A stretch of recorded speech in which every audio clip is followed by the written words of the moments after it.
یہ وقت بدلتا رہا، یہ دور تبدیل ہوتا رہا، لوگوں نے اپنی بادشاہیاں قائم کرنے کے لیے بڑے بڑے قتل کیے، ہلاکو خان نے انسانی کھوپڑیوں کے مینار بنائے، لوگوں نے بڑے بڑے ظلم کیے، جبر کیے، خوف اور ہراس پھیلایا، اپنے اقتدار پکے کرنے کے لیے بڑے بڑے جبر کیے۔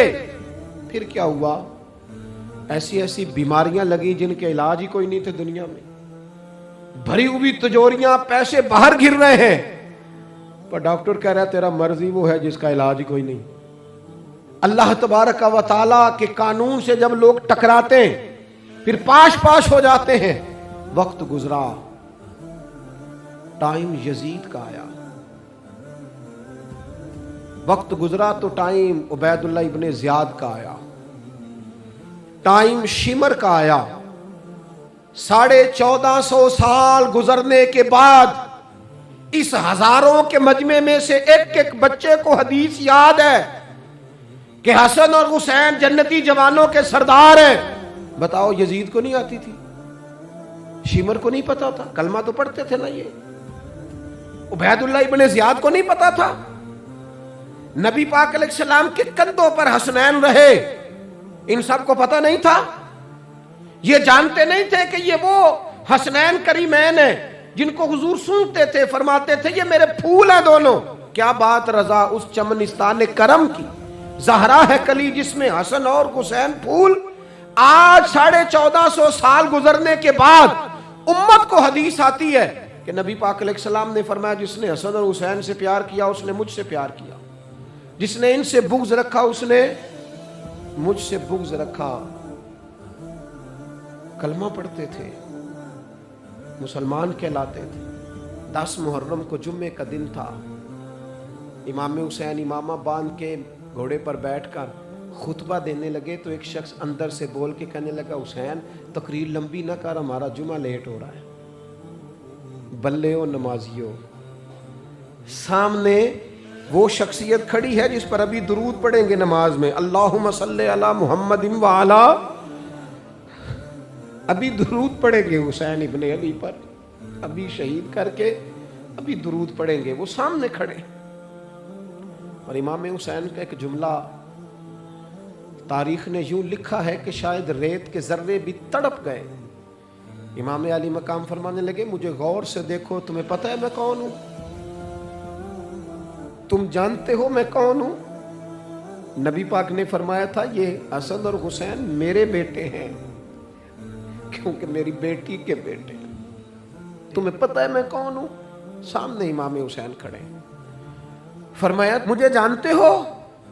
اور امام علی مقام فرمانے لگے میں تمہارے نبی کا نواسا ہوں، اور آج کے بعد تمہیں کسی نبی کا کوئی نواسا نہیں ملے گا، کیونکہ نبی پاک آخری نبی ہیں، اور جب حضور کے بعد کوئی نبی نہیں آئے گا تو کسی نبی کی اولاد کیسے ہوگی؟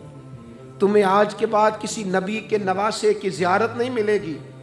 میں کیسے آپ سے یہ بات آپ کو عرض کروں کہ سامنے حسین ابن علی بھی ہوں تو لوگ نفس کی خواہشیں پوری کرتے ہیں، لوگ اپنی کرسیاں پکی کرتے ہیں، لوگ گورنریاں پکی کرتے رہے، لوگ گڈ بک میں جانے کے لیے ایک دوسرے کو شاباشیاں دیتے رہے، جشن ہوتا رہا۔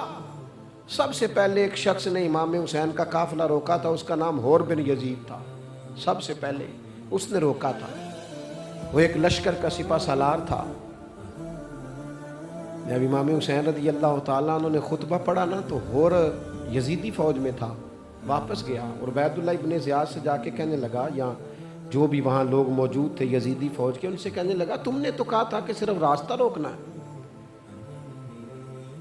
تم نے تو کہا تھا کہ صرف ان سے کچھ منوانا ہے، تم نے تو جب مجھے بھیجا تھا تو کہا تھا کہ بعد تھوڑے معاملات ہیں، اوہ سچ بتاؤ نبی کے نواسے کو شہید کرو گے؟ تم نے تلواریں نکال لی ہیں، نیزے نکال لیے ہیں، تیر نکل آئے ہیں، تیاری مکمل ہے، مجھے سچ بچاؤ، کیا حسین ابن علی کی گردن پر خنجر چلانے لگے ہو؟ سیدہ فاطمہ کا جگر پارا شہید ہوگا، کیا یہ خبر سچ ہے؟ یوں ہوگا؟ تو کہنے لگے ہاں تو یہی حکم ہے ہمیں، یہی تیاری ہے، یہی پروگرام ہے، یہی پلان ہے، یہی ہوگا. کہنے لگا میں اور آپ تو مدینے والے رسول کا کلمہ پڑھتے ہیں، تو کیا محبوب کے نواسے کو ذبح کرو گے؟ جناب علی اکبر کو جن کا چہرہ رسول پاک سے ملتا ہے، حضرت قاسم بن حسن کو، جناب علی کے بیٹوں عباس بن علی کو، حضرت علی کے بیٹے ابو بکر بن علی کو، حضرت علی کے بیٹے عمر بن علی کو، حضرت علی کے بیٹے یہ بھی 3 کربلا میں موجود، حضرت عثمان ابن علی کو، ان کو شہید کرو گے؟ نے کہا ہاں تیاری ہو گئی ہے. تو سب کے ضمیر مردہ نہیں ہوتے. ہاں بڑی بڑی سخت جگہوں پہ پھول اگتے ہیں. اور نے جب ان سے کہا کہ تمہارا پکا ارادہ ہے، کہا پکا ارادہ ہے، تو اس نے کہا یہ زیرہ پکڑو، یہ عہدہ پکڑو، مجھے تمہارا دیا ہوا عہدہ نہیں چاہیے، حسین کے نانا کی دی ہوئی جنت درکار ہے، یہ رکھو اپنے پاس، مجھے تمہارا. ایڑی لگائی اس نے اور دوڑا اور امام حسین کے قدموں میں گیا. کہنے لگا حضور میں مجرم ہوں، میں خطا کار ہوں، میں نے سب سے پہلے آپ کو روکا تھا، پر مجھے قسم ہے اللہ کی میں جانتا نہیں تھا ان کا ارادہ کیا ہے. حضور بھول گیا، غلطی کر بیٹھا، یہ اندھے ہوں گے، ان کی آنکھوں میں پٹی بندی ہوگی، اور مجھے تو پتہ ہے نا کہ دنیا کو پھر محمد کا نواسہ نہ ملے گا، مجھے خبر ہے. اگر معافی مانگوں تو معاف کر دو گے؟ پہلا مجرم ہوں، میں نے روکا ہے، اگر آ جاؤں تو قبول کر لو گے؟ یہ ظرف، یہ حوصلے، یہ توانائیاں اگر ہیں تو سیدہ فاطمہ کے دودھ میں ہیں، یہ شیر خدا کی تربیت میں ہیں، یہ محبوب نے جو ان کی زبانوں کو چوسا تو اس کرم میں ہے. حضرت امام حسین نے اٹھ کے سینہ یوں چوڑا کیا، ہاتھ پھیلائے، فرمایا آجا، لگ جانا میرے سینے کے ساتھ، تو آ جانا، تو نے دیر کی، ہم تو پہلے سے منتظر تھے، تو آ جا، تیری ساری معاف ہیں. ہور کے مقدر جاگے، امام علی مقام کے لشکر میں شامل ہوا. بعض نے لکھا ہے جو لوگ ابتدا میں شہید ہوئے امام حسین کی طرف سے، ان میں ہور شامل.